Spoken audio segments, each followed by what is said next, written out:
योगी बांटने नहीं देंगे? क्या योगी बंटने नहीं देंगे?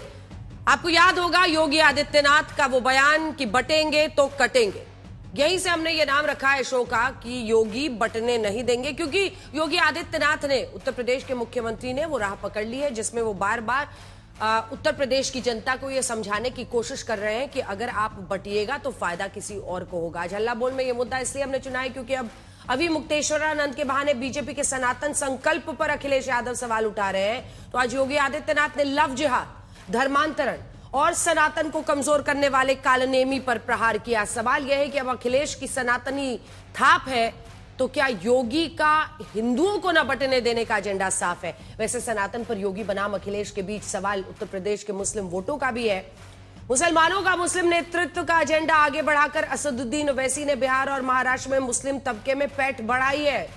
हम आपको नंबर्स दिखाएंगे, आंकड़ों के साथ आज बात करेंगे कि आखिर समाजवादी पार्टी हो, कांग्रेस हो, क्यों अंदर खाने ही, बाहर माने न माने, अंदर खाने उनको ये चिंता सता रही है कि जैसा बिहार में हुआ, महाराष्ट्र में हुआ, वैसे ही वोट परसेंटेज ओवैसी का अगर बढ़ा तो हम कहां टिकेंगे?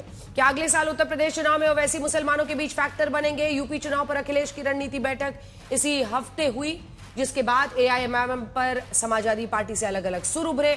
आज हम सीधा पूछ रहे हैं कि यूपी में अखिलेश ओवैसी होंगे साथ या होगा दो दो हाथ? और इसी के साथ क्या मुस्लिम वोट कटने का डर सता रहा है? लेकिन शुरुआत करें उससे पहले ये रिपोर्ट। डेमोग्राफी बदलने की जो साजिश हो रही है, लव जिहाद के नाम पर हमारी बेटियों के साथ जो खिलवाड़ किया जा रहा है, इसको रोकेंगे, सख्ती से रोकेंगे, जागरूक करेंगे परिवारों को संस्कारित करेंगे और संस्कारवान परिवार के माध्यम से एक सशक्त राष्ट्र के निर्माण की दिशा में जो प्रवर्तमान अभियान है, इस अभियान में हम भी योगदान देंगे। यह हमारे योगियों को, पूज्य संतों को और समाज के जागरूक नागरिकों को इस दिशा में आगे बढ़ना होगा। लव जिहाद के खिलाफ उत्तर प्रदेश के मुख्यमंत्री योगी आदित्यनाथ ने एक बार फिर सीधा मोर्चा खोला है। खास बात यह है कि इस अभियान में उन्होंने योगियों को और संतों को साथ जोड़ने की बात की है। योगी आदित्यनाथ का यह बयान ऐसे समय में आया है जब प्रयागराज में अविमुक्तेश्वरानंद को लेकर छिड़े विवाद के बीच समाजवादी पार्टी के अध्यक्ष अखिलेश यादव सनातन के सम्मान की बात करते नजर आ रहे हैं। पूजनीय शंकराचार्य हमारे विश्व गुरु से भी ऊपर हैं। ये अधिकारी कौन होते हैं उनसे पूछने वाले हैं। कल अधिकारी उनसे पूछे जो कुर्सी पे बैठे वो योगी हैं कि नहीं है। वो सर्टिफिकेट कहाँ से लेके आए योग का? उनके पास कौन सा सर्टिफिकेट है योग का? और हमने आपने देखा है जब वो योग कर रहे थे, एक टांग पे खड़े हो रहे थे, कितने डगमगा रहे थे। क्या उनको योगी आप कहोगे? वैसे जब अखिलेश ने सनातन पर योगी आदित्यनाथ को कटघरे में खड़ा करने की रणनीति अपनाई है, तो इसी बीच समाजवादी पार्टी के मुस्लिम समीकरणों को कुरेदने का काम यूपी के उप मुख्यमंत्री ब्रजेश पाठक के बयान ने किया। जवाब देने में समाजवादी पार्टी के वरिष्ठ नेता शिवपाल यादव ने भी देरी नहीं की।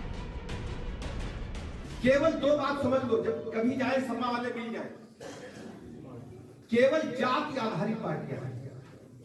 अगर समाजवादी पार्टी को मुस्लिम समाज छोड़ दे तो ये 2% की पार्टी रह जाएगी, प्रधान नहीं जिता पाएगी। अब उनके बारे में तो क्या कहूँ, विभाग चला नहीं पा रहे, विभाग में कोई सुनवाई है नहीं, तो उल्टे सीधे जो बयान दे रहे हैं तो लगता है कि उनका इलाज की जरूरत है उनको।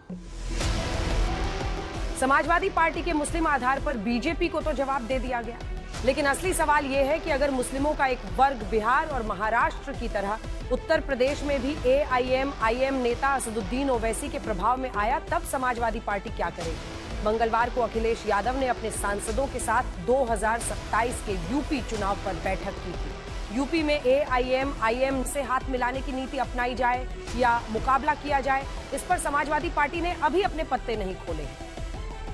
ये बता दीजिए, क्या एमआईएम का नाम आया बैठक में? इतना बता दीजिए बस। आप बहुत लोकतांत्रिक हैं। मैंने कहा ना, मैंने कहा तो आप कि पीडीए की लड़ाई में जो आ गया साथ उसका स्वागत किया जाएगा। एमआईएम भारतीय जनता पार्टी को समाजवादी पार्टी और इंडिया गठबंधन हरा रहा है। कोई जरूरत है आप लोग को एमआईएम की? जरूरत है आप लोग को एमआईएम की? थी आपको? नहीं, कोई जरूरत नहीं। 2025 में बिहार चुनाव के पहले AIMIM ने महागठबंधन के सामने गठबंधन का प्रस्ताव रखा था। ओवैसी को बीजेपी की बी टीम बताकर खारिज करने वाले महागठबंधन को बिहार के सीमांचल में इसका नुकसान हुआ। साफ तौर पर AIMIM मुस्लिमों के हाथ में, मुस्लिमों के नेतृत्व का दांव चलकर सेकुलर कही जाने वाली पार्टियों के वोट बैंक में सेंध लगा रही है। आज तक ब्यूरो।